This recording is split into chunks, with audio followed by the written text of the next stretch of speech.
Hello everyone, मैं नीलम तिवारी आप सभी का मैग्नेट ब्रेन्स में बहुत बहुत स्वागत करती हूँ। अब आप लोगों का इंतजार कर दिया हमने खत्म और आज हम आप लोगों के लिए लाए हैं आपके टर्म 1 और टर्म 2 का सिलेबस जो हमारे सीबीएसई ने अनाउंस कर दिया है। संस्कृत का क्या हमारा टर्म 1 में हमें पढ़ना है, क्या टर्म 2 में पढ़ना है, एक ही बार में देखिए, क्लियर कर लीजिए, लिख लीजिए, अपनी कॉपी पेन जरूर उठा के बैठिए क्योंकि अपन क्या गाने थोड़ी ना सुन रहे हैं, ठीक है। सिलेबस डिस्कस कर रहे हैं और एक बार में एक नोट कर लीजिए, बुक में थोड़ा टिक लगाते जाइए कि ये होगा, ये वाले हमारे लेसन हो गए टर्म 1 में और ये हो गए हमारे टर्म 2 में। ठीक है, सबसे अच्छी बात तो क्या हो गई है कि दो जो हमारे टर्म बने हुए हैं इनमें कर दिया है आधा आधा सिलेबस, ठीक है। और उसको भी कैसा कर दिया कि जो पहले टर्म 1 में जो आपका सिलेबस आना है वो आना है पूरा एमसीक्यू बेस्ड।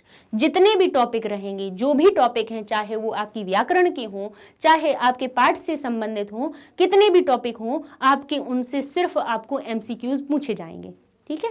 और फिर हमारा जो टर्म 2 होगा उसमें हम क्या करेंगे, उसमें हमें सारा वर्णनात्मक आएगा, जैसे चित्र वर्णन होता है, पत्र लेखन होता है, हमारे अपठित गद्यांश होता है, उसमें वर्णन करना रहता है ना, तो वो हमारा अलग हो जाएगा। तो इस तरह से जो सीबीएसई का सिलेबस करते हैं अपन डिस्कस, तो शुरू करते हैं। अपनी सेमुशी पुस्तक है ये हमारी 10th क्लास की। इसमें भी अब कैसा हो गया है हमारा पैटर्न कि हमारे 40 मार्क्स का होगा हमारा टर्म 1, ठीक है, और 40 मार्क्स का हो जाएगा हमारा टर्म 2। और जो 20 मार्क्स जो हैं आपको, क्योंकि ये तो 80 हुए, 20 मार्क्स नंबर कहाँ से मिलेंगे भाई, अपने जो टीचर्स हैं उनसे अच्छी तरह से सब बिहेव करना, सारी कॉपी वॉपी कंप्लीट करके चेक करवा देना, सब चीज़ें अच्छी होंगी, अपने आप पूरे 20 नंबर मिल जाएंगे। कहीं अपन को कुछ नहीं करना है, ये अपने मिल जाएंगे हमें स्कूल से, ठीक है, स्कूल से मिल जाएंगे ये आपके। तो इनकी तो अपन को ज़्यादा टेंशन नहीं लेनी है और इनकी तो और भी नहीं लेनी है। ये 80 नंबर अपन को कहीं नहीं छोड़ना है। कैसे कि देखो कितना बिल्कुल सिंपल कर दिया है। अपन इसको देख लेते हैं टर्म 1 के सिलेबस में क्या क्या आना है कि लिखा हुआ है प्रथम सत्रीय परीक्षाएं संशोधित पाठ्यक्रम। संशोधित कर दिया गया है आप लोगों के लिए। क्या क्या कर दिया गया कि उन्होंने पहले किया है बहुविकल्पात्मक प्रश्न। इसमें सभी जो रहेंगे आपकी जो प्रथम सत्रीय यानी जो फर्स्ट टर्म है उसमें सिर्फ आपको पूछे जाएंगे तो होंगे सिर्फ एमसीक्यू, बहुविकल्पीय यानी मल्टीपल चॉइस क्वेश्चंस, ठीक है, ये हो गया क्यू, ठीक, क्वेश्चंस है मल्टीपल चॉइस क्वेश्चन, बहुविकल्पात्मक प्रश्न। बिल्कुल घबराती नहीं है, कहेंगे बहुविकल्पात्मक क्या होता है मैडम, अरे क्यों घबरा रहे हो, बता तो रहे हैं एमसीक्यू होते हैं वो, बस उसी को संस्कृत में लिख दिया बस। अब अपन संस्कृत पढ़ रहे हैं तो इतना तो अपन समझ ही जाएंगे ना। प्रथम सत्रीय लिखा है यानी प्रथम सत्र का, फर्स्ट टर्म का।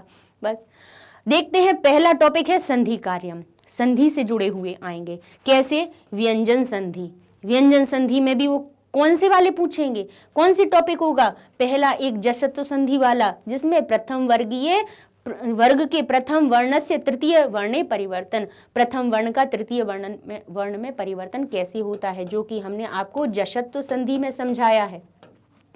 वर्गीय प्रथम वर्ण से पंचम वर्ण परिवर्तन, प्रथम वर्ण का जो पहला अक्षर होता है पंचम वर्ण में कैसे परिवर्तित होता है, तो अनुनासिक संधि में हमने समझा दिया है आपको, ठीक है। अनुनासिक संधि यानी जो हमारे संधि से जुड़े हुए आपके जो बनेंगे, तो कैसे व्यंजन संधि में से केवल जशत्व और अनुनासिक के उदाहरण में से आपको एमसीक्यू पूछ लिए जाएंगे। और विसर्ग में भी कौन से पूछेंगे, उत्व संधि का और विसर्ग के स्थान पे स का, यानी आपको विसर्ग में कौन सी संधियां पढ़नी है, एक उत्व संधि पढ़नी है, विसर्गस्य उत्वम, विसर्ग को उत्व बना दीजिए, या विसर्ग स्थाने श श श यानी सत्व, दो संधियां हमें विसर्ग में पढ़नी है, ठीक है। तो ये कुल मिला के केवल आपको 4 संधि पढ़नी है, ठीक है, फर्स्ट टर्म के लिए। जशत्व हो गई, अनुनासिक हो गई, उत्व हो गई और सत्व हो गई, ठीक है। ये 2 व्यंजन की और 2 ये आपकी विसर्ग की, ये हो गई संधि, ठीक। एक अपना प्रकरण पूरा हो गया कि संधि में से कौन कौन सी चीजें आनी है। फिर आते हैं समास पर। समास में से क्या पूछेंगे कि देखिए, वाक्येषु समस्त पदानाम विग्रह और विग्रह पदानाम समस्त। समास क्या करना है, समासिक पद दे देंगे, उनके विग्रह पूछ लेंगे एमसीक्यू में, वो भी खुद से अपन को नहीं करना है, मल्टीपल अपन को चॉइस भी दी हुई है कि उसमें से कौन सा सही है उसको लगा दीजिए। और विग्रह पद होंगे उनका समास करना पूछ लेंगे, भाई कर देंगे हम। और वो भी कौन कौन से समास पूछना है उन्हें, तत्पुरुष, तत्पुरुष में भी विभक्ति वाले, है ना, जो जहाँ पे द्वितीया से लेकर सप्तमी तक तत्पुरुष समास में विभक्ति वाले हमने पढ़ाए हैं आपको, वो पूछे जाएंगे। दूसरा एक अव्ययी भाव पूछा जाएगा, अव्ययी सबसे सरल होता है जिसमें उपसर्ग लगा हुआ होता है, एक ये, और तीसरा है द्वंद्व, यानी 3 बस समास पूछे जाएंगे। जहां आपने 5-6 समास होते हैं, 6-7 समास होते हैं, वो सब कुछ ना पूछ के केवल 3 समास आपके आ जाएंगे। ठीक है, इसके बाद आता है प्रत्यय। प्रत्यय में भी देखिए कितना सरल कर दिया, एक मतुप और एक त्व और स्त्री प्रत्यय टाप, यानी तद्धित प्रत्यय में से 2 प्रत्यय मतुप और त्व में से पूछ लेंगे और स्त्री प्रत्यय में से टाप में से पूछ लेंगे। ठीक है, तो जैसे जैसे अब देखिए हमने आपके लिए ये वीडियोस बनाना शुरू कर ही दिए हैं। एमसीक्यू का हमने आपको फर्स्ट लेसन का सूची पर्यावरण का बना दिया, बुद्धिर बलवती का बना दिया। अब ऐसे ही जैसे ही अपने चारों जो पाठ आने हैं उनके पूरे होते हैं, वैसे ही हम आपके लिए व्याकरण के बनाना शुरू कर देंगे एमसीक्यूज। बस अपन तो हर तरह से तैयार होना है। प्रत्यय में ये दोनों अपने टॉपिक हो गए। आगे देख लेते हैं, फिर आएगा वाच्य परिवर्तन। वाच्य परिवर्तन भी देखिए कितना आसान कर दिया उन्होंने, केवल लट लकारे, केवल लट लकार का परिवर्तन होगा। कौन सा? कर्तृवाच्य, कर्मवाच्य और भाववाच्य, 3 परिवर्तन होने हैं, लेकिन वो भी केवल कौन सा? लट लकार वाले नियम को हमें पढ़ना है, उसी से संबंधित आएगा। इसके बाद समय, समय में भी क्या कहेंगे? अंकानाम स्थाने शब्देषु समय लेखनम, अंकों में लिखा होगा टाइम, लिखा होगा 3:15। तो अब हम इसको संस्कृत में शब्द में क्या लिखेंगे उसको हमें अपना सीख लेना है। तो अपन समय सीख ही चुके हैं, जिसमें सामान्य भी पूछ लेंगे, सपाद यानी हमारा कैसा, हमारा जो 15 मिनट होते हैं, जो कितना सवा 1, सवा 2, वो सार्ध यानी हमारा 1.5, 2.5 जो आधा घंटा हो जाता है, और पाद उन यानी जो कितने, जो 45 मिनट हो जाते हैं ना, 45 मिनट, उसको ये तीनों की तरह के पूछ लेंगे। यानी पहले पूछ लेंगे कि ये 1 बजे हैं तो इसको क्या कहेंगे, फिर कहेंगे 1:15 हो गए, इसको क्या कहेंगे, कहेंगे 1:30 बजा है, इसको क्या लिखेंगे, और लिख देंगे ये 1:45 यानी 1:45 बज गए हैं, इसको क्या कहेंगे। भाई इस प्रकार से समय लेखन आ जाएगा। समय अपन ने पढ़ लिया है, अपन सब कुछ चुके हैं, बाकी बचा कुछ भी नहीं है। अब सिर्फ अपन को एमसीक्यू लगाना है, रिवीजन करना है, वो अपन अब कर ही रहे हैं। अव्यय में कौन कौन सी आएंगे? अव्यय में भी उच्चय, च, स्व, ह्य, अध्य, अत्र, तत्र, कुत्र, इदानीम, अधुना, इदानीम शब्द, फिर अधुना के बीच अधुना, संप्रति, हमारा संप्रतम, ये सब कैसे होते हैं? यदा, तदा, कदा, सह, वृथा, सना, अरे ये सब पढ़ चुके हैं अपन।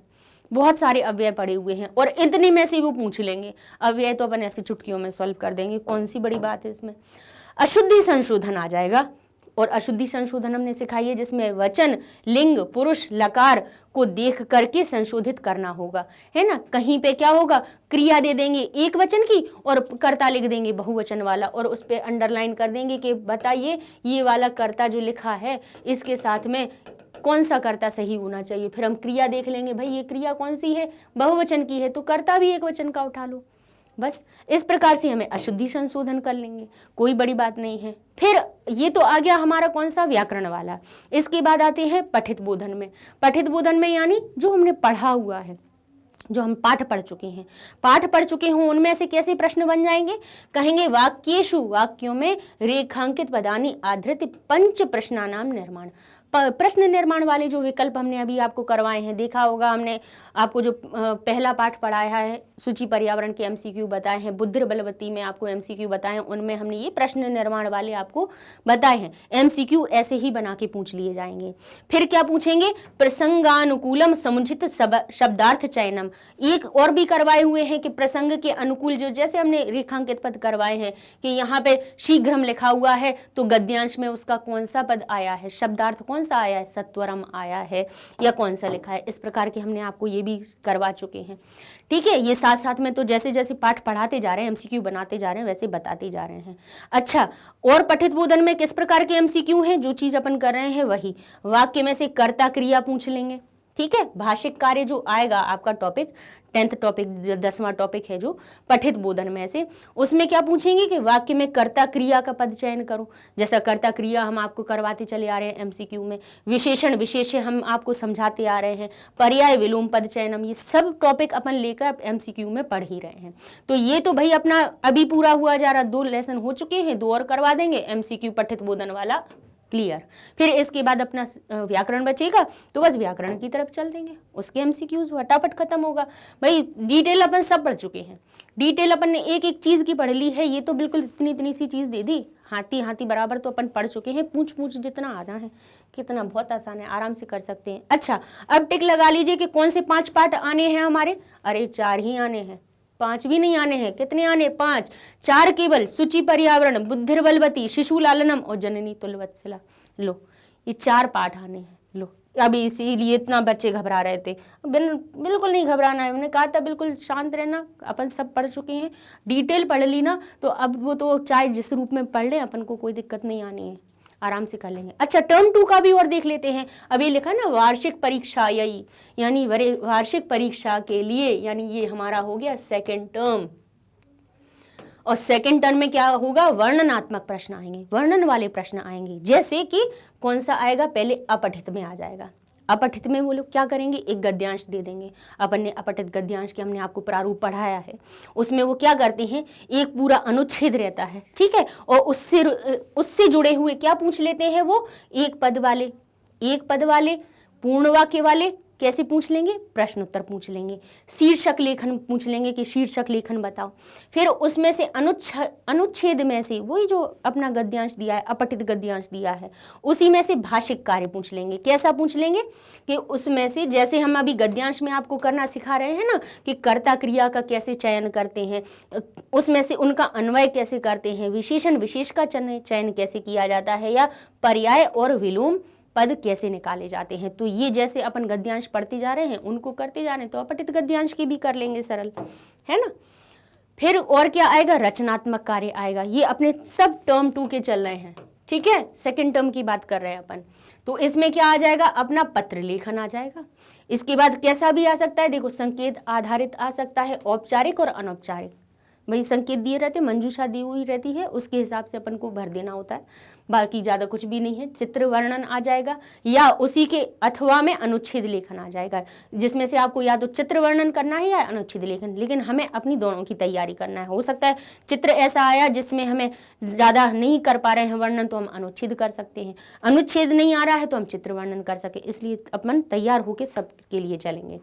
और फिर क्या आएगा अपना, हिंदी भाषा या आंग्ल भाषा में लिखित जो पद रहेंगे या हमारे वाक्य रहेंगे, उनको पंच सरल वाक्याम संस्कृत भाषायाम अनुवाद, संस्कृत भाषा में अनुवाद करना आ जाएगा, ठीक है।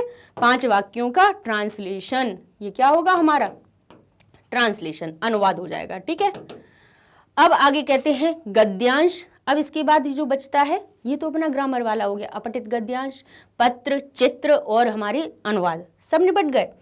इसके बाद अब वो जो बाकी बचे हुए जो हमारे पाठ थे, उनका क्या होगा, उनमें से क्या हो जाएगा कि गद्यांश दे देंगे। गद्यांश में भी प्रश्नों के कैसे प्रकार दे देंगे, एक पदेन प्रश्न पूछ लेंगे, पूर्ण वाक्य वाला प्रश्न पूछ लेंगे, ठीक है। देखिए ये लिखा है, एक पदेन और पूर्ण वाक्येन प्रश्न उत्तराणी, ठीक। फिर पद्यांश पर क्या करेंगे, पद्यांश में क्या लिखेंगे वो, उसमें भी एक पदेन और पूर्ण वाक्यन प्रश्नोत्तर पूछ लेंगे। नाट्यांश में से भी वो एक पदेन पूर्ण वाक्यन प्रश्नोत्तर पूछेंगे, बस ज़्यादा कुछ नहीं करना है उन्हें, है ना। भाषिक कार्य जो आते थे वो उन्होंने उसमें पूछ लिए टर्म 1 में। भाषिक कार्य जो कर्ता क्रिया जो हम आपको समझाते हैं ना, हर एक पद्यांश और गद्यांश के साथ में चीज़ें नहीं बताते, विशेषण बता देते हैं, संधि विग्रह करना बता देते हैं, आपको समास विग्रह बता देते हैं, विशेषण विशेष्य बता देते हैं, पर्याय विपर्याय बता देते हैं, वो कहाँ आएंगे, अपने टर्म 1 में। उनकी तैयारी अपन को टर्म 1 के लिए करनी है, और जो प्रश्नोत्तर समझाते हैं हम आपको करने के लिए, वो अपने टर्म 2 के लिए है, ठीक है। एक अन्वय भी आ जाएगा, अन्वय भी जो साथ साथ में हमने करवाए हैं, या तो एक श्लोक का अन्वय आ जाएगा या एक श्लोक का संस्कृतिन भावार्थ आ जाएगा, संस्कृत में के द्वारा आप भाव उसका लिखिए, ठीक है। तो ये आ जाएगा। और तीसरी चीज क्या रहेगी, और इसमें रहेगा घटनाक्रम के अनुसार कथा लेखन। कथा दी हुई होगी, उसको घटना के अनुसार उसको क्रम से लिख देना है।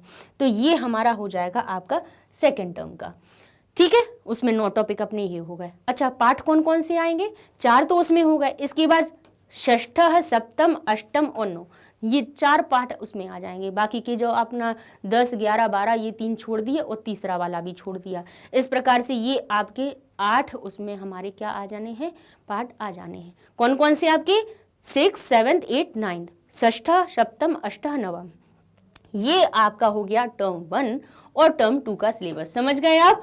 टर्म 1 में हमारे एमसीक्यू वाले सारे आएंगे, टॉपिक हमने आपको बताई दिए हैं, और सेकंड टर्म में हमें कौन से आएंगे? सारे डिस्क्रिप्शन वाले, मतलब पूरा वर्णनात्मक आपके क्वेश्चन आने हैं, जिसमें वर्णन अपन को करना है। वैसे भी वर्णन कितना करना रहता है, एक एक लाइन का वर्णन होता है, सीखा है ना? कितना सरल है, बहुत आसान है। करेंगे और बिल्कुल अच्छे नंबर लाएंगे, और हमें पूरे में से पूरे मार्क्स लेना है। संस्कृत में ही नहीं लाए तो बस बताओ, इतनी सरल और अपनी खुद की भाषा है, उसी में नंबर नहीं ला पाए तो फिर क्या बात है? ठीक है, हमें पता है, विश्वास है कि बच्चे हमारे कर लेंगे। साथ साथ में पढ़ाई कर रहे हैं। कुछ बच्चे तो बिल्कुल इतना ही, हमेशा हमने देखा है, एक सीता यादव करके भी लड़की है, और भी बहुत सारे बच्चे हैं जिनका हमें उन्हें पूछना होता है तो तुरंत वो कमेंट करते हैं, और हम किसी का देखें या ना देखें, उनके तुरंत हम कमेंट का रिप्लाई करते हैं। नहीं, वो बच्चे बिल्कुल मेहनत से पढ़ने वाले हैं। हमारे तो सभी बच्चे पढ़ने वाले हैं और सभी बहुत अच्छे नंबर लेके आएंगे। अच्छा, वेबसाइट के बारे में और बता दें इसी के साथ साथ में, कि अपनी जो वीडियोस को आप उस पर यूट्यूब पे देख रहे हैं और उसमें क्या है, कई लेसन्स नहीं मिल पाते हैं, कई टॉपिक छूट जाते हैं, तो वेबसाइट पे जाके सर्च कर लीजिए। क्या करना है? magnetbrains.com लिखना है गूगल टैब पे। आप जैसे ही उसको क्लिक करेंगे तो आपके सामने ऐसा पेज ओपन हो जाता है। उसमें आपको यहाँ पे ना किंडरगार्टन से लेकर 12th क्लास तक सारे क्लासेस दिखेंगे। उसमें आप जो क्लास सर्च करेंगे वही अपने सारे सब्जेक्ट आगे सामने आपको आ जाएंगे। जैसे क्लास 10th किया तो क्लास 10th के ये आपके सब्जेक्ट्स मिल गए। ठीक है, अब इनमें मान लीजिए आपने संस्कृत खोला, भाई संस्कृत पढ़ा रहे तो संस्कृत को ही तो खोलेंगे, तो आपके सामने संस्कृत का पेज ओपन हो जाएगा, जिसमें आप देखेंगे, देखिए संस्कृत व्याकरण के सारे, संस्कृत व्याकरण के 82 लेक्चर्स, फिर इसके बाद शेमुशी बुक के भी जितने आपके हमने चैप्टर करवाए हैं वो भी आपको सब यहाँ पर मिल जाएंगे। ठीक है, कुछ बच्चों ने अभी कहा था कि मैम अभी अपडेट नहीं है आपका ये जो अपनी वेबसाइट पे है, तो वो भी एक आध दिन में हम आपकी जो 1-2 लेसन नहीं अपडेट हो पाए हैं उनको भी हम पूरा करवा देंगे। तो बस क्या करना है भाई, जो भी टॉपिक खोलना है, संस्कृत व्याकरण खोलना है तो इसको खोल लीजिए। आप जो भी 82 लेक्चर्स की आपके सामने लिस्ट आ जाएगी, उसमें से जो टॉपिक सिलेक्ट करना है कीजिए। तो जैसे आपने क्या किया, संस्कृत में शेमुशी का किया, ओवरव्यू देखना था आपको, तो आपने जैसे उसको खोला तो आपके सामने ओवरव्यू का वीडियो हो जाएगा कि अपन क्या क्या पढ़ने वाले हैं, है ना? जो क्योंकि ये जो ओवरव्यू बनाया था हमने वो किसके लिए बनाया था, कि जो 10th क्लास का जो हम शुरू कर रहे थे और रिड्यूस सिलेबस था उसके लिए हमने बनाया था। अब हमने अभी बता ही दिया है कि अब तो हमने सारे लेसन्स करवा दिए, कोई भी नहीं छोड़ा, कि कभी रिड्यूस करना है कभी नहीं करना है। सीबीएसई जो पैटर्न से चलाने दो, अपन तो अपने पास सारे अनुवाद और सारी चीज़ें अपन अपनी करके रखते हैं। ठीक है, तो चैनल को भी लाइक कीजिए, शेयर कीजिए, सब्सक्राइब कीजिए। हमें कहने की ज़रूरत नहीं है, हमारे तो बच्चे वैसे ही सब कर ही रहे हैं। ठीक है, मिलते हैं अपने नए, अब हमारा कौन सा पाठ अब शुरू होगा, हम कौन सा एमसीक्यू करवाएंगे आपको, लेसन नंबर 4 का। पहले हम आपको जो रिड्यूस सिलेबस है उनके हिसाब से एमसीक्यूज करवा देंगे, उसके बाद सारे लेसन्स के भी बना देंगे, कि कभी क्या पता कैसा मूड बन गया सीबीएसई का, कह दे कि हम तो इसका भी ले रहे हैं, तो अपने पास सब हो, सब पढ़ लें, घबराएं नहीं उस टाइम पे। ठीक है, तो तब तक के लिए धन्यवाद। संस्कृत पढ़ते रहना।